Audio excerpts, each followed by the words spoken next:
Ok, bonjour à tous et bonjour à toutes. Bon, aujourd'hui j'ai décidé de faire une petite vidéo en trigonométrie et essayer de manier un petit peu le cosinus de a plus b et le sinus de a plus b.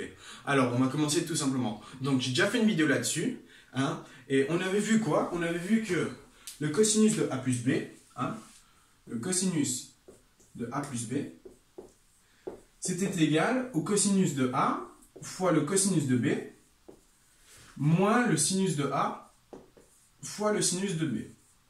Okay, donc on a un produit de cosinus, on a un moins, on a un produit de sinus. Ok, bon, on va tout simplement essayer de définir qu'est-ce qui va se passer quand on va avoir le cosinus de A et donc moins B.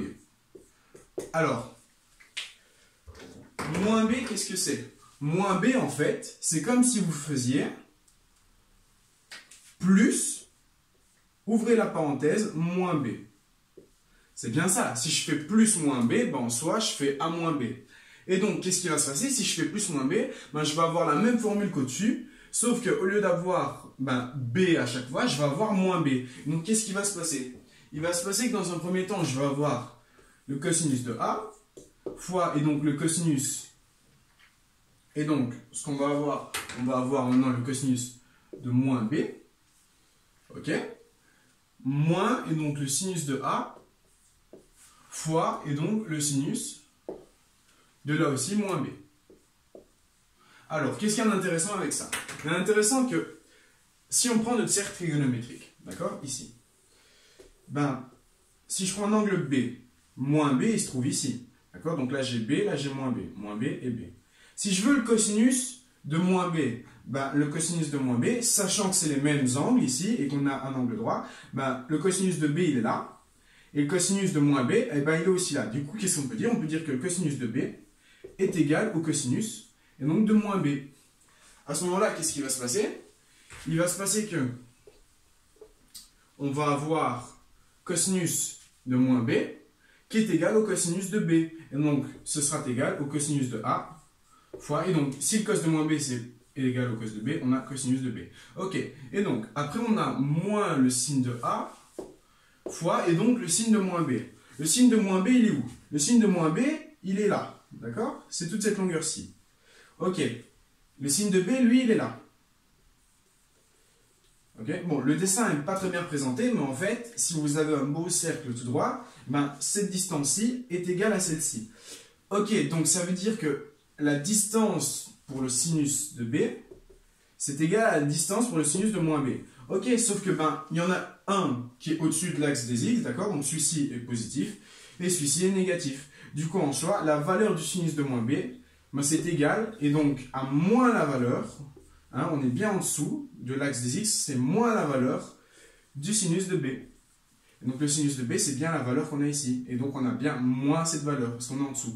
Et donc le sinus de moins b, on peut dire que c'est moins le sinus de b. Ok, à ce moment-là, qu'est-ce qui se passe? Moins fois moins, ça devient plus, d'accord? Donc moins fois moins devient plus. Ici, les parenthèses tombent. Et on a que le cosinus de A moins B, c'est égal au cosinus de A fois le cosinus de B. Au lieu d'avoir un moins, cette fois-ci, on a un plus. Voilà. Donc ça, c'est ce qu'il y a à savoir. Donc ici, d'accord? Cosinus de A moins B, c'est égal au cosinus de A fois le cosinus de moins B moins le sinus de A fois le sinus de moins B, ce qui est égal à le cosinus de A fois le cosinus de B plus le sinus de A fois le sinus de B. Ok, donc ça c'est pour le cosinus. Maintenant, qu'est-ce qui va se passer pour le sinus? Donc ça, c'est à retenir. Quand on a un moins, on a un plus, et quand on a un plus, on a un moins. D'accord? Et donc on a bien cos-cos et sin-sin. Super. Alors, ce qu'on va faire, c'est que maintenant, on va prendre les sinus.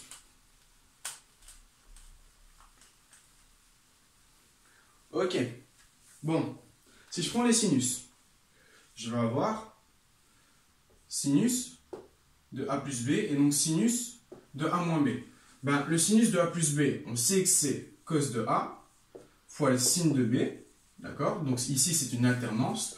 Plus, on a bien plus, fois, et donc le cos de B fois le sin de A.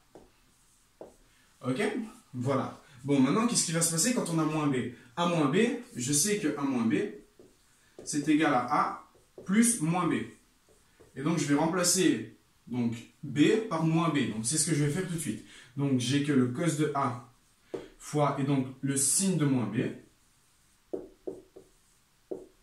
plus, et donc, le cos de moins B, fois le sin de A. Alors, sin de moins B, c'est moins le sin de B, et donc cos de moins B, c'est bien le cos de B. Alors ici, ben, ça ne va pas changer, ça reste positif, parce que les valeurs sont égales, tandis qu'ici, on va avoir un moins. Et donc, qu'est-ce qui va se passer? On va avoir cos de B fois le sin de A. Je passe ça devant parce que c'est positif. Et donc, vu qu'on a le sin de moins B, ben, on va avoir moins, et donc, le cos de A fois le sin de B. Parce qu'en fait, moins sin de moins B, c'est moins sin de B. Et vu qu'on avait un plus, ben, il devient moins. Voilà, et donc on a déjà calculé mon cos de A, non, mon sin, pardon, de A plus B et mon sinus de A moins B. Super. À ce moment-là, qu'est-ce qu'on peut faire? On va tout simplement faire des exemples. Apprendre à calculer tout ceci. Si j'ai par exemple le cosinus de 75 degrés. Alors dans un premier temps, c'est un peu compliqué, on ne sait pas comment faire, on se dit... Comment on va pouvoir faire ça? Eh bien, cosinus de 75 degrés, ben, je sais que c'est égal au cosinus, et donc ben, de 30 degrés, plus 45 degrés. Ok? On a bien 75 qui est égal à 30 plus 45. Ok, et donc, cos de 30 plus 45, ben, j'ai bien le cosinus de A plus le cosinus de B. Et donc, qu'est-ce qui va se passer? Cosinus de A plus B, ben, c'est les cosinus entre eux. Hein, donc, on va avoir le cos de 30 multiplié par le cos de 45. Et donc, moins le sin de 30 multiplié par, et donc, le sin de 45. Donc, tout ceci, c'est égal à quoi? Le cosinus de 30. Le cosinus de 30, si vous prenez un triangle équilatéral, d'accord, et que vous le retournez, donc ici, j'ai 1 demi, ici, j'ai 1, et donc là, j'ai racine de 3 sur 2. Hein, c'est par le théorème de Pythagore. Eh bien, cosinus de 30, donc 30 degrés, c'est ici, c'est bien la racine de 3 sur 2. Donc, on va avoir que le cosinus de 75, c'est la racine de 3 sur 2, multiplié par, et donc, cosinus de 45. 45, c'est quoi? Ben, si vous prenez un carré et que vous le coupez en deux, vous allez avoir quelque chose comme ceci. Et donc, on a bien ici les mêmes distances. Et donc, si là, on a 1, ici, on a racine de 2 sur 2. Et ici, racine de 2 sur 2. Et donc, on va avoir quoi? On va avoir ben, cos de 45 qui est égal... Et donc, si j'ai 45 ici, à la racine de 2 sur 2, donc multiplié par la racine de 2 sur 2, moins, et donc, le sin de 30, ben, c'est 1 demi, multiplié par, et donc, sin de 45, c'est aussi racine de 2 sur 2. Ok, et tout ceci, ça nous fait quoi? Tout ceci, ça nous fait, ben, on a les racines de 2 qui sont égales, donc on peut les mettre en évidence, et donc on va avoir racine de 2 sur 2, multiplié par... Et donc, on va avoir racine de 3 sur 2 moins 1 demi, ce qui nous fait la racine de 3 moins 1, le tout sur 2. D'accord? Et à ce moment-là, on a calculé la valeur de notre cosinus de 75 degrés. Et si vous voulez être encore plus précis et que vous voulez continuer, ben, vous allez avoir racine de 2 fois la racine de 3, c'est racine de 6. Donc, racine de 6 moins, et donc, ben, racine de 2 fois 1, racine de 2. Le tout divisé par, et donc 4. Et donc ici, vous avez bien la valeur du cosinus de 75 degrés. Le cosinus de 75 degrés, c'est la racine de 6 moins la racine de 2, le tout divisé par 4. Et vous pouvez vérifier ceci à la calculette. C'est bien juste, d'accord? Donc comment on a fait? Cos de 30 plus 45. On fait la formule d'addition des cosinus. On obtient nos valeurs et puis on n'a qu'à calculer. Voilà, voilà. Donc ça, c'est pour le cosinus de 75 degrés. Alors, si j'avais voulu avoir maintenant... le cosinus, pas de 75, mais on va dire de 15 degrés. Alors, ce que je vais faire, c'est que je vais enlever toutes mes valeurs ici. Hein, donc voilà, on gomme. Hop là. Et on va essayer de faire le cosinus de 15 degrés. Alors, 15 degrés, qu'est-ce qu'on sait? On sait que c'est soit deux possibilités, 30 divisé par 2, mais ça, on n'a pas encore vu. Alors, on va faire quoi? On va faire 45 moins 30. Et donc, on va faire 45 degrés. Moins 30 degrés. Alors, cosinus de 45 moins 30 degrés. Ici, on a un moins. D'accord? Ça veut dire qu'au lieu d'avoir un moins au milieu, on aura un plus. D'accord? Donc, on va avoir le cosinus de 45 degrés multiplié par le cosinus de 30 degrés, ok, plus cette fois-ci, donc pas un moins, parce qu'on a bien A moins B, hein, donc je démarre par le A et je fais moins B, ok, et donc on aura quoi? On va avoir le sinus de 45 degrés multiplié par donc le sinus de 30 degrés.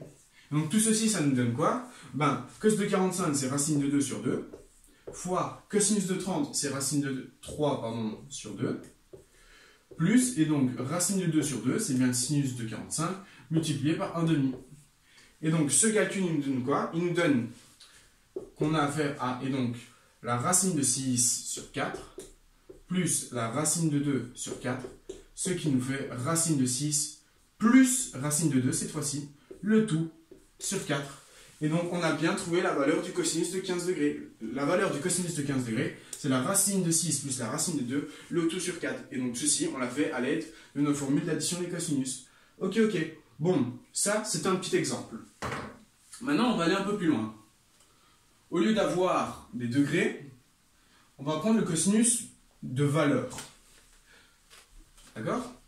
Et donc, on va tout simplement essayer de calculer le cosinus de 2x. Alors, cosinus de 2x, c'est quoi? Ben, c'est le cosinus de x plus le cosinus de x. Et donc, on va avoir, donc on a a plus b. Du coup, on a le cos du premier, multiplié par le cos du deuxième. Et donc, sachant que c'est x, ben, ça reste la même. Moins, et donc, le signe du premier, fois le signe du deuxième. Et donc, on a cos de x fois cos de x, c'est le cos carré de x. Moins, et donc signe de x fois signe de x, le signe carré de x. Et donc, on a que le cosinus de 2x, c'est le cos carré de x, moins le signe carré de x. Et ça, c'est très important, parce que vous allez voir qu'avec ceci, on va pouvoir faire plein d'autres formules et définir d'autres notions pour ceci. Ok, donc ça, c'est quand on a le cosinus pardon, de 2x. Ok, très simplement, on va faire une substitution ici. On va dire que 2x, c'est égal à q. Donc, en toute logique, on va avoir x qui est égal à q demi. Ok? Et donc, si je veux le cosinus, donc je ne vais pas prendre 2x maintenant, mais je vais prendre q, et ben j'ai qu'à remplacer dans ma formule, et donc que j'ai le cosinus de q, d'accord?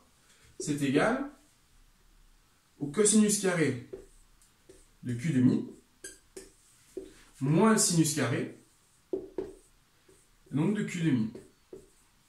Voilà. Et donc ça, c'est ce qu'on appelle une substitution, et c'est exactement la même chose. Sauf qu'au lieu d'avoir x et x, ben on a q demi et q demi. Donc q, c'est une inconnue, d'accord? C'est comme si j'avais x. Du coup, en soi, j'ai écrit q, mais la formule reste la même si, par exemple, j'avais eu x, d'accord? C'est juste une inconnue ici, q. Il faut pas, c'est pas un autre nom, c'est pas une constante, donc c'est rien du tout. C'est juste une inconnue. Et donc, à l'aide de cette formule, on vient de déduire la deuxième, d'accord? Ok, donc ça, c'est quand on a le cosinus de 2x. Maintenant, qu'est-ce qui se passe si on a le sinus de 2x? Alors, par définition, le sinus de 2x, c'est égal au sinus de x plus x. Donc, qu'est-ce que ça nous fait? Sinus de x plus x, ben, le sinus de a plus b, c'est le cos de a fois le sin de b, plus le cos de b fois le sin de a. Donc ici, on doit alterner. Et donc, on va avoir ben, le cos de x fois le sin de x, du coup, parce que c'est le deuxième. Hein. Ici, on a bien le cos du premier plus le sin du deuxième, plus, et donc, le cos du deuxième, mais sachant qu'on a x, ben, ça reste le cosinus de x, fois le sinus de x. Et donc, le sin du premier. Et donc, on voit bien que ces deux parties sont égales, et donc on a que le sinus de 2x, c'est égal à 2 fois, et donc, le cosinus de x, multiplié par le sinus de x. Voilà, et vous avez encore une formule. Et donc, il suffit de substituer, et donc vous allez obtenir que le sinus de q, eh ben, c'est égal à 2 fois le cosinus de q demi fois le sinus de q demi. Ok? Voilà, je vous remercie de votre attention. J'espère que vous aurez bien compris comment on calcule le cosinus de 2x ou le sinus de 3x, de 2x, pardon.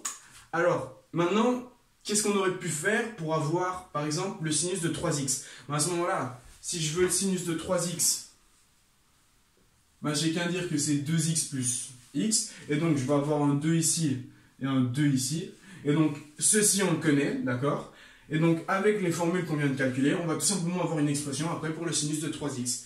Voilà. Mais bon, c'est un peu long à faire.